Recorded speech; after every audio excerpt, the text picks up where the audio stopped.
Hello, this is Laura. Today I want to talk about something that many people struggle to admit: being alone. Not lonely, but alone. There is a difference, and learning how to be happy alone might be one of the most powerful skills you will ever develop.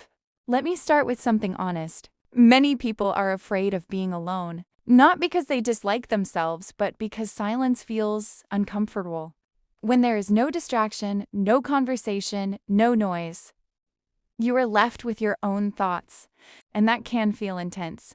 But here is the truth: if you cannot enjoy your own company, no one else's company will fully satisfy you. Being happy alone is not about rejecting relationships. It is not about isolating yourself. It is about becoming emotionally independent. It is about knowing that your happiness is not dependent on constant attention, validation, or presence from others. The first step to being happy alone is changing your perspective.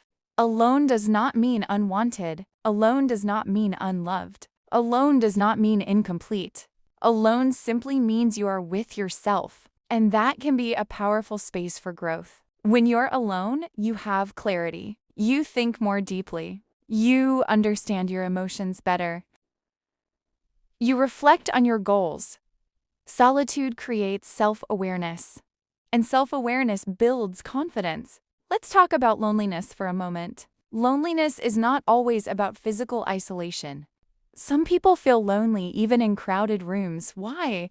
Because loneliness is a lack of connection, not a lack of people. When you build a strong connection with yourself, loneliness decreases. Another important step is learning to enjoy your own presence. Take yourself out for coffee. Go for a walk alone. Watch a movie by yourself. Read in silence. At first, it may feel strange, but over time, you begin to appreciate the peace. You begin to notice that your own thoughts are interesting. Your own ideas matter. There is something powerful about independence. When you are happy alone, you choose relationships from desire, not desperation. You connect with people because you want to, not because you fear being alone. That difference changes the quality of your relationships completely. Let's talk about self-talk. When you are alone, your inner voice becomes louder. If that voice is critical, being alone will feel painful. But if that voice is supportive, being alone will feel empowering. Work on speaking kindly to yourself. Replace self-criticism with self-compassion. Being alone also gives you time to grow. You can build skills, learn new things, improve your health, develop hobbies. When you invest in yourself, you begin to enjoy your own company more because you are becoming someone you respect. Comparison often makes solitude harder. When you scroll through social media and see groups of friends, couples, parties, you may feel left out. But remember, social media shows highlights, not reality. Everyone experiences alone moments. The difference is how they use them. Another powerful idea is purpose. When you have personal goals, alone time becomes productive instead of painful. Work towards something meaningful. Create something. Build something. Improve something. Purpose transforms solitude into opportunity. Let's also talk about emotional strength. When you learn to sit with your emotions alone, without distraction, you build resilience. You process sadness instead of escaping it. You face fear instead of avoiding it. This builds inner stability. There is peace in solitude, peace that is difficult to find in constant noise. Silence allows clarity. Silence allows creativity. Silence allows healing. Now I want to say something important. Being happy alone does not mean you never feel lonely. It means loneliness does not control you.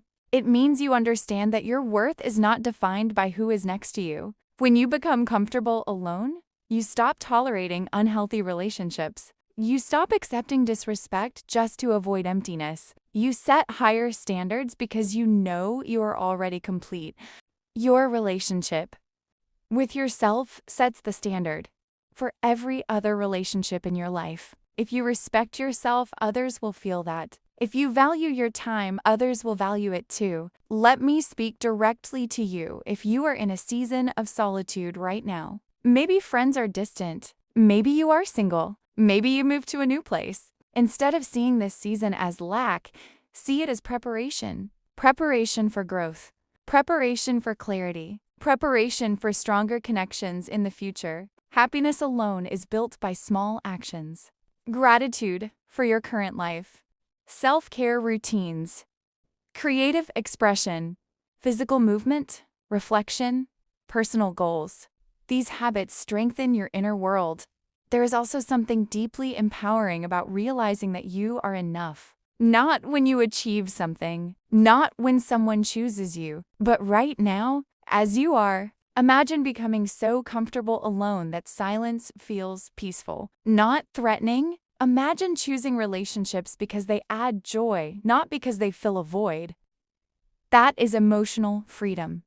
Now I want you to reflect. When was the last time you truly enjoyed your own company? What is one activity you can do alone this week without distraction? Write in the comments, "I am enough on my own," and share one way you plan to enjoy your solitude. If this episode resonated with you, like this video and subscribe to the channel. When you subscribe, you are choosing self-growth. You are choosing independence. You are choosing emotional strength. This is Laura. Remember, you are not incomplete when you are alone. You are growing. And the stronger your relationship with yourself becomes, the healthier every other relationship in your life will be.